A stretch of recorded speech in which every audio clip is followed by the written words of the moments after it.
Achievers అని. ప్రతి మహిళ ఈరోజు చాలా మంది మీరేం చేస్తున్నారమ్మా అంటే మేము హౌస్ వైఫ్ని అంటారు. దయచేసి హౌస్ వైఫ్ అని మిమ్మల్ని మీరు డిగ్రేడ్ చేసుకోవద్దు. You are the home makers.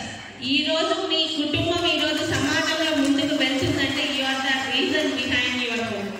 So you are the home makers. ఇక అవకాశాలు అంటారా, చాలా మందికి తొందరగా వస్తాయి, కొంతమందికి లేట్గా వస్తాయి.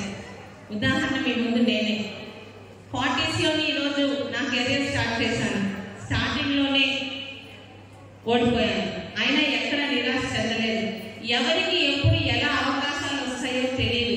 ఆ అవకాశాన్ని మనం అందిపుచ్చుకొని ముందుకు ఇద్దరు అమ్మాయిలు చాలా అద్భుతమైన స్థాయికి 40 సంవత్సరాల ముందే మా తాతగారికి మా నాన్నగారు అబ్బాయి, అదే శివాజీ గారు మీకు ఇద్దరు ఆడపిల్లలైన లక్షణ గారు అంటే ఆడమ్మ తేడా ఉందని ఇంటి పేరు నిల్చో పెట్టుకోవడానికి పిల్లలు ఆడమ్మ ఎవరైనా చాలని ఆడపిల్లని మనం ప్రోత్సహించారు.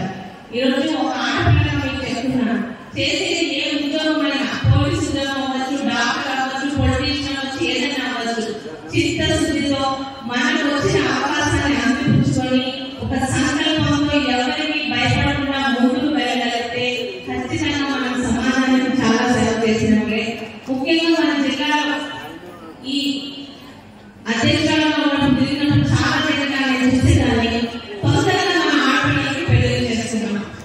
ఒక ఆడపిల్లగా మీకు ఒకటే చెప్తున్నాను, కలిగిస్తానని మన ఆడపిల్లలకి పెంచాలని కోరుకుంటూ ఎలా అయితే ఆడపిల్లల్ని పద్ధతిగా పెంచాలనుకుంటున్నామో మన ఇంట్లో ఉన్న మన అబ్బాయిని కూడా మీ తల్లితో చెల్లితో పాటు ఇతరులతో కూడా ఎలా మెలగాలని నేర్పించినప్పుడే మన తల్లిగా మనం ఇతరుల పట్ల మన పిల్లలు కూడా రెడీ చేస్తాము.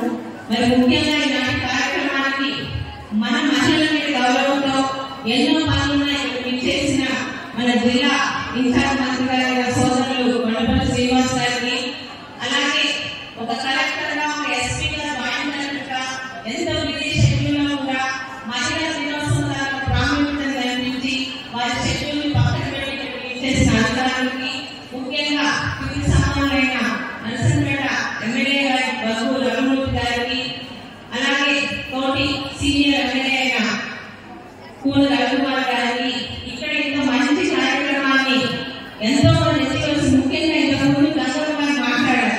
నిజంగా శ్రీకాకుళం జిల్లా ఉంటే నిజంగా స్త్రీ జీవితంలో ఏదన్నా సాధించగలరు. అలాగని ఆ ఇద్దరు లేని స్త్రీలు కూడా చాలా సాధించారు. ఒక సంకల్పం చేయాలన్న సంకల్పం, ఆ పని చేయడంలోని సహనం, ఓపిక, చేసే సమర్థత, ఈ మూడే ప్రతి మహిళని ఖచ్చితంగా వారి వారి కెరీర్లోని టాప్ రేటెడ్గా తీసుకెళ్తాయి. ఎందుకంటే ఈరోజు చాలా వల్లగా అన్నిటికన్నా ఈరోజు సమాజంలో అన్ని రంగాల్లో పురుషులతో సమానమే కాదు, పురుషులను దాటి నీటిగా పనిచేస్తున్న మా అక్క చెల్లెలందరికీ అంతర్జాతీయ మహిళా శుభాకాంక్షలు తెలుపుతున్నాను. ప్రతి స్త్రీ ఏది సాధించాలన్నా ఆమె జీవితంలోని